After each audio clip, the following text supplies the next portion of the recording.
जय श्री हरि विष्णु। दोस्तों, आपका मेरे चैनल में स्वागत है। आज हम आपके लिए फिर से एक प्रेरणादायक शिक्षाप्रद कहानी लेकर आए हैं। तो दोस्तों, अगर आप मेरे चैनल पर नए हैं तो प्लीज़ चैनल को सब्सक्राइब कर लीजिए और वीडियो को लाइक करना मत भूलिए।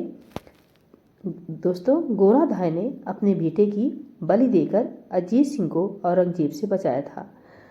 जब सबसे बड़े त्याग की बात आती है तो पन्ना धाय का बलिदान जग प्रसिद्ध है, जिन्होंने अपने बेटे का बलिदान दिया था।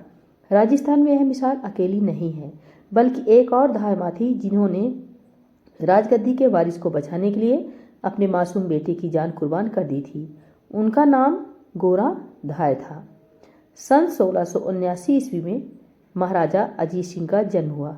इनके जन्म से पूर्व ही महाराज जसवंत सिंह की मृत्यु हो गई थी।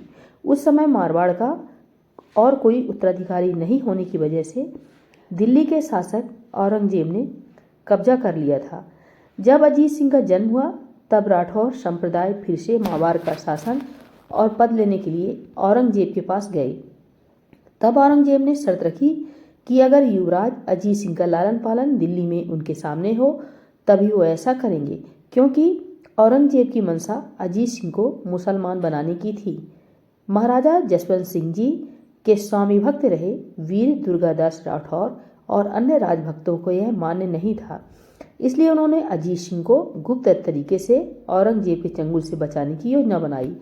तब जोधपुर के मंडोर निवासी मनोहर गहलोत की पत्नी बघेली रानी, जिन्हें गोरा धाय भी कहा जाता था, ने एक सफाई कर्मी का वेश बनाकर अजीत सिंह को अपने पुत्र से बदलकर उन्हें दिल्ली की सीमा से सुरक्षित बाहर निकाल दिया। 20 सालों तक उनकी परवरिश गोरा धाय ने अपने पुत्र के समान की। उनके स्वामी भक्त और उनका यह बलिदान स्मरणीय बन गया और इसके साथ ही युवराज अजीत सिंह को बचाने के लिए अन्य राठौड़ों का बलिदान आज भी याद रखा जाता है।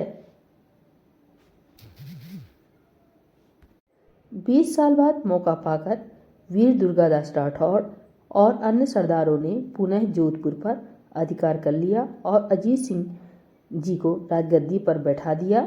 सन 1704 ईस्वी में गोरा धाय की मृत्यु हो गई।